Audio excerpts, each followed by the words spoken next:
18th of July 2014, a group of men wrestle in the streets of Tokyo.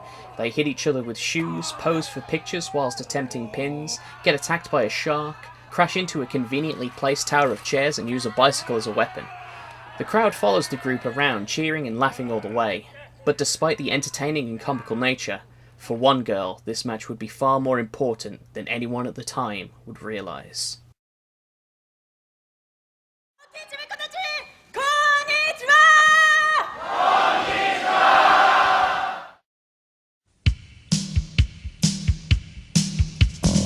Eight months later, a new wrestler debuts for Tokyo Joshi Pro Wrestling, Hyper Misao. She runs to the ring in a green mask and matching tracksuit and takes a microphone.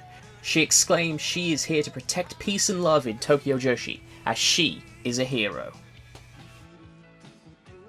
It's a rocky start for Hyper Misao. As a rookie in the sport, she collects a fair amount of losses, but she's not discouraged, and always enters a match with enthusiasm, greeting the crowd with her signature phrase.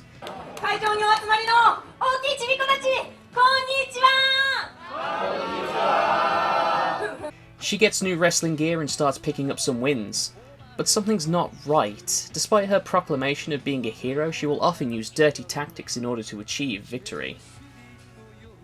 After again losing a match, Misao grabs the mic, but instead of the typical bravado of Hyper Misao's promos, she instead begins to reveal what her life was like before becoming a pro wrestler.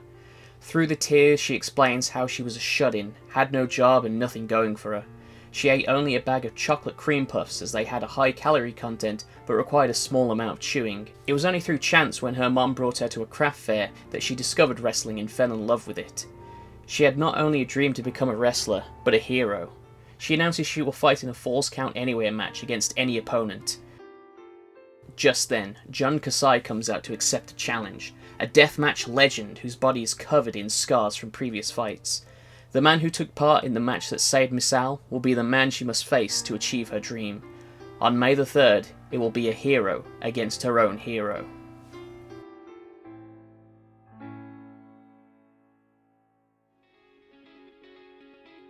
Before the match even begins, Misao adds stipulations, saying that a bag of chocolate cream puffs must be eaten or pinfalls will not be counted. Despite Jun Kasai calling the rule stupid, he accepts the challenge after Misao convinces him that it now counts as a deathmatch, and he will never decline a deathmatch. The bell rings and the two begin eating. Hyper Misao kicks the supplied bottle of water away while Kasai is distracted, allowing her to finish her bag first. She goes for the roll-up while Kasai is eating, but he kicks out. Kasai attempts the same, but as he hasn't finished the bag, he cannot have the pin counted. The two brawl to the back next to a conveniently placed tower of chairs. Misao charges Kasai on a combat bicycle, but Kasai dodges. Kasai attempts to run Misao into the wall, but Misao reverses it and runs away, only to return with the combat bicycle and rams into Kasai. Misao is showing more determination and drive than she ever has before, and it takes Kasai off guard.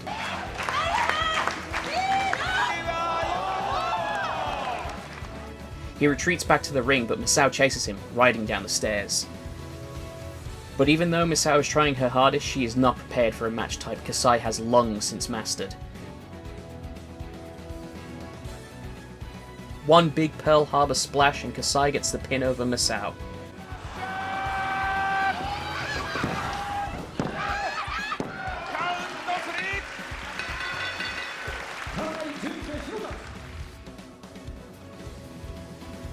In the post-match comments, Kasai says the chocolate cream puff rule was a horrible idea, but those chocolate cream puffs were the best he had ever tasted, and that he now sees Misao as a worthy rival. Misao may have lost, but she's gained the respect of her hero and the fans. Still, Misao would like to start progressing from a comedy wrestler to one that is taken more seriously, so going for one of Tokyo Joshi's title belts is a good start. She asks a returning Rika Tatsumi if after their match she would be interested in teaming up to get the tag titles. Rika agrees and the two begin their match. Misao and Rika fight with intensity, no tricks or deceptions. This is actually a rematch from 2 years ago, where Rika wrestled Misao after Misao had returned from injury. The match even takes place in the same venue. Misao goes for Rika's recently healed arms, while Rika returns in kind by attacking Misao's legs, meant to agitate Misao's previously injured ACL. She cannot lose here. Misao wants to get stronger, and if she can't beat a weakened opponent back from injury, what hope does she have? Unfortunately, that's just what happens.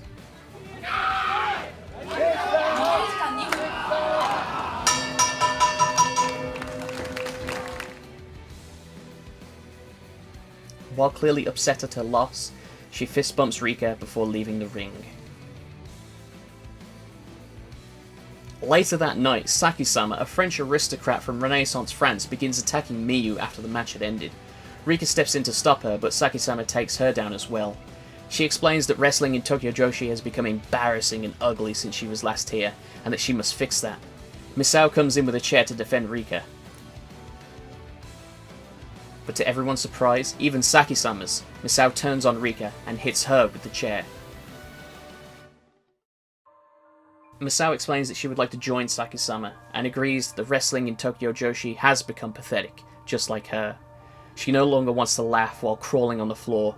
If justice had created a wrestler like her, she would denounce it and give herself to Saki-sama instead. Saki-sama asks for an act of dedication from Misao, to prove Misao's loyalty to her.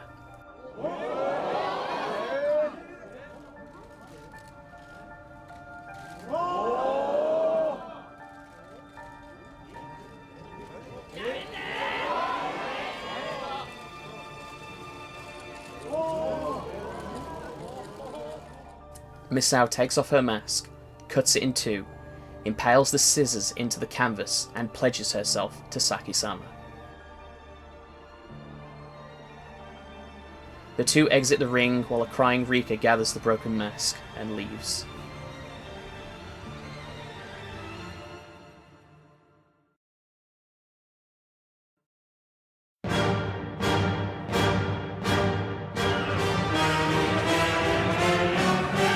The next show, Misao is almost unrecognisable. Her hair has grown long, her outfit imposing, and her demeanour cold. It's not just her appearance that has changed, her wrestling style has become more aggressive as well. She incorporates big knee strikes and introduces a new finisher, the Vanitesse, a perversion of her former hero's move, the Tiger Driver 98. Now teaming with Saki-sama, the two are now referred to as Neo-Bishi-gun.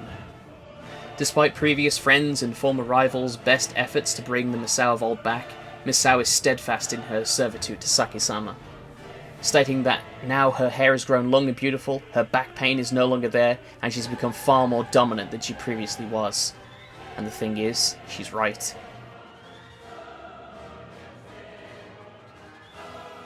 Saki-sama and Misao tear through the tag division, defeating everyone in their path with victory after victory, until all that is left are the tag team champions, the Magical Sugar Rabbits, who have held the title for an impressive 288 days. The match starts at breakneck speed, with Neo-Bishi-gun refusing the handshake at the start of the match. Yuka and Mizuki strike them in the back and begin their offense. Saki-sama and Misao attempt to cut them off, but their moves are countered. Neo-Bishi-gun may have been able to defeat their opponents leading up to this point with superior power and viciousness, but Yuka and Mizuki have been teaming for a long time, and the two are unprepared for a team that are so in sync with one another. During the match it is clear Neo-Bishi-gun are focused on causing as much pain to Mizuki as they can. Saki-sama had recently tried to recruit her to Neo-Bishi-gun, but Mizuki turned her down. This rejection clearly infuriated Saki-sama, who is now taking the opportunity to punish Mizuki. No one rejects Saki-sama. Yuka attempts to save, but is cut off by Saki-sama. Misao uses her Rose Cane to choke Mizuki. Again, Yuka is cut off from defending Mizuki by accidentally drop-kicking her out of the Paradise Lock. With Saki-sama and Yuka both being tagged in, the two begin trading powerful strikes with one another.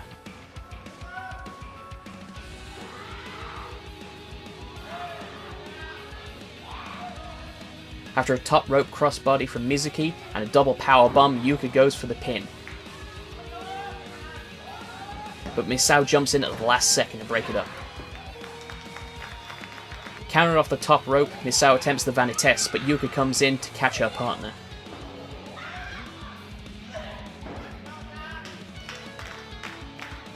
After a barrage of chest strikes from Mizuki, Misao gets her revenge by savagely stomping on Mizuki's arms and attempting a submission.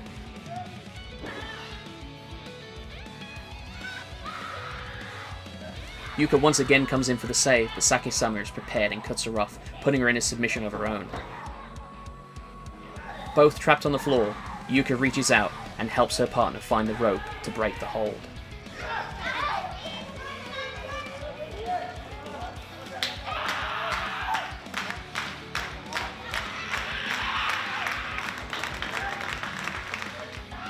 In the final moments, an exhausted and injured Mizuki attempts an elbow strike, but is dodged by Misao, who counters into a ripcord knee strike. Savouring the moments, Misao picks up Mizuki and delivers the Vanitesse.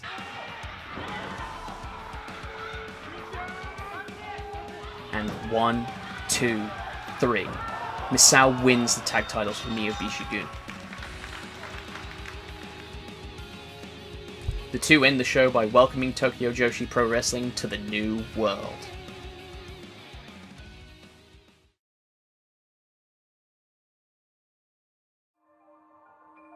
It's finally happened. Misao has received the recognition she felt she deserved. Her and Saki-sama are now tag champions of Tokyo Joshi, and she will fight to the death to defend her place. The two hold the belts with an iron grip, defeating some of the biggest stars in the promotion. But what did it cost? Her friends? Her fans? Her ideals? Misao doesn't have time to think about such unnecessary things.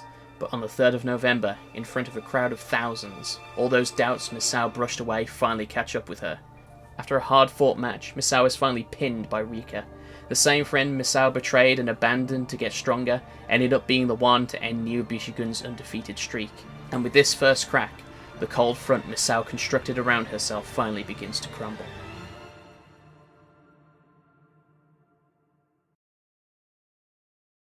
The following match, Misao is absent in Neo Bishigun's entrance, Saki-sama needing to drag her to the ring while she hides under a black cloth. The loss clearly has shook Misao, making her question the strength she gained when joining Saki-sama, shunning herself away from the world like she did before she learned about pro wrestling. After the match, Rika approaches Misao, asking that after her defeat at Sumo Hall, if Hyper Misao will come back. Misao doesn't answer, instead follows Saki-sama to the back. Rika never wanted the belts. All she wanted was to get her friend back.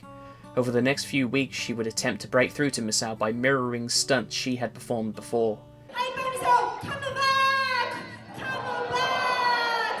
Hero, ni naru toki. Sorewa ima. She goes to hug Misao, but she is shoved away and left in the ring on her own, the same way she left Misao back in 2017. There doesn't seem to be a way to get through to Misao while her and Saki-sama are always together. Rika challenges Saki-sama to a match, but due to interference from Misao, the match is called off. Saki-sama, disgusted at having a match ended in such a disgraceful and ugly way, exits the ring and leaves Misao behind. Misao, embarrassed and angry, challenges Rika to a singles match. Rika finally gets her chance to face Misao one-on-one in a final attempt to bring Misao to her senses. She feels responsible for abandoning Misao back when she returned. Perhaps if she had joined forces then, Misao would not have taken this dark path. If she can't draw out the old Misao in this match, then there's none left to save. Before the match can officially begin, Rika wants a few stipulations added to the match. To try to bring out Hyper Misao, she wants this to be a chocolate death match, the same match type that Hyper Misao fought Jun Kasai, the match that gained Hyper Misao the respect of fans and that of her own hero. Misao throws the bags away, rejecting the idea, as it is a stupid rule. The two brawl all around the arena. They smash each other into walls, tables and ring posts. While Misao is recovering, Rika runs to the back to retrieve Misao's old combat bicycle and charges Misao. If Rika is more than happy to use weapons from the past, Misao is fine with it too. She brings out a chair and begins attacking Rika with it, echoing the event that led Misao to join Saki-sama. Misao covers the ring in chairs and attempts to use the Vanitesse at Rika.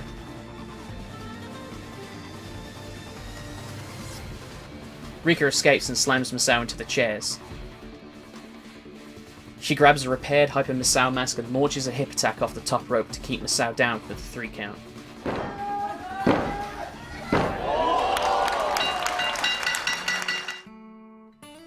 Rika extends her fist to Misao, and Misao responds.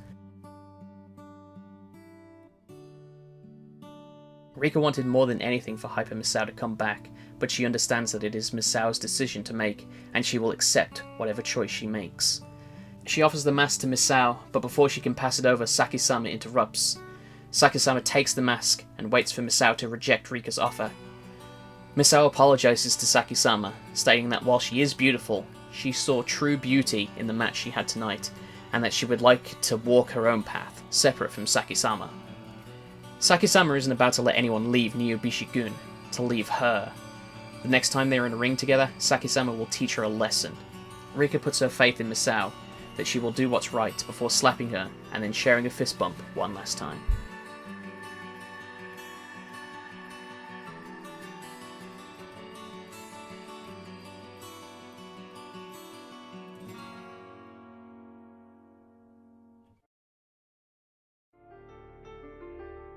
The match for Misao's freedom begins.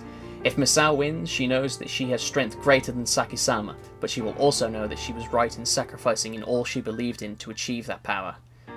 If she loses, she's lost everything. But Misao must block these thoughts out of her head. She must focus and try to use the skills that Saki-sama taught her in order to beat her.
Misao hits the Valitesse, but Saki-sama is just able to reach the ropes.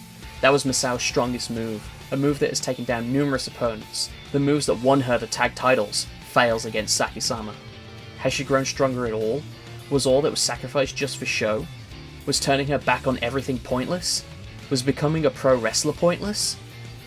In what seems like instinct, Misao begins to revert back to her old Hyper Misao style of wrestling. Misao climbs the turnbuckle. With a look of both determination and realization, she stands and says her catchphrase.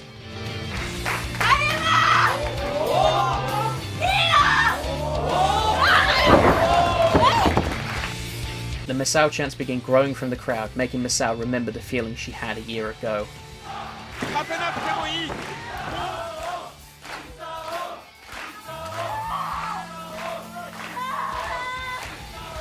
She's a hero once more, and as a hero, Misao's fate is to lose.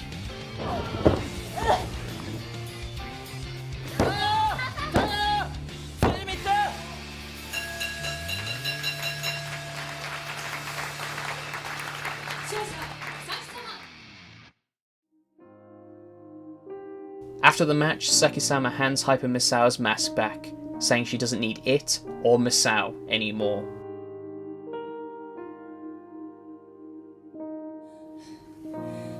自分の強さにいつも自信がなくて、さき様みたいに強くなりたいと思ってあなたのもとについていきました。それで一人では見ることのできない美しい新しい世界を見ることができたけど、だけどさき様の背中を追えば追うほど気づいてしまったんです。さき様の強さはさき様だけのもので、さき様を追いかけて強くなろうとしても本当の自分の強さには近づかないってことに、自分を否定するんじゃなくて自分を貫く強さがさき様にはあって、それは私にはないものだってから本当に強くなるためには自分を信じて自分の道に行くしかないとそう思ったんです。だからこれからは一人で自分を信じて自分の道を歩んでいきたいと思っています。お世話になりました。深く感謝いたします。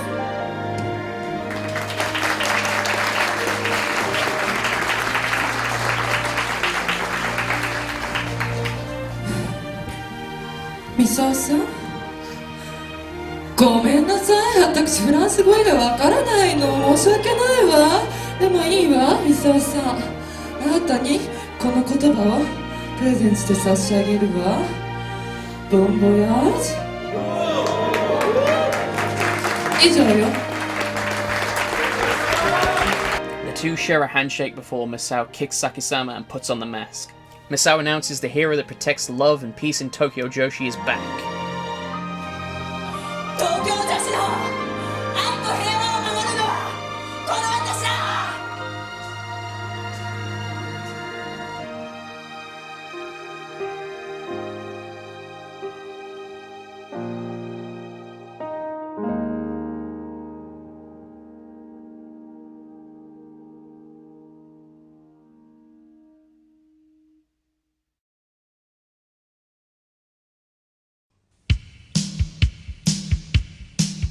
In December 2019, a familiar wrestler returns to Tokyo Joshi Pro Wrestling, Hyper Misao. She runs to the ring in a green mask and matching tracksuit and takes a microphone. She exclaims she is here to protect peace and love in Tokyo Joshi, as she is a hero. And this time, she's here to stay.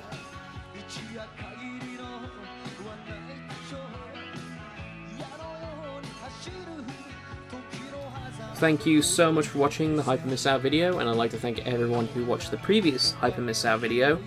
I added the translation, and I wanted to do that originally, but I couldn't get a translation of that scene, and I wanted to include translations of other stuff in the video, but I think that was the most important part to get translated. Also, if I translated the whole video, it would have got more expensive. Commissioning people to translate Japanese stuff is quite expensive, and I didn't want to bother Haku-san anymore. He's been a really good guy. Also, thank you to the person who pointed out the Junkasai Vanitas reference. I didn't catch that, and I really appreciate stuff like that, so if there's any neat tidbits or bits of trivia that you know, definitely put them in the comments, because I want to learn more about these wrestlers and these promotions as much as people who, you know, click on the video. And if I see something that's cool and interesting like that, and I have the ability to incorporate that in a future video, I definitely want to do stuff like that. You should follow Hyper Misao on Twitter. She's really cool, and I appreciate that. So, thank you so much for watching. Ta-ta.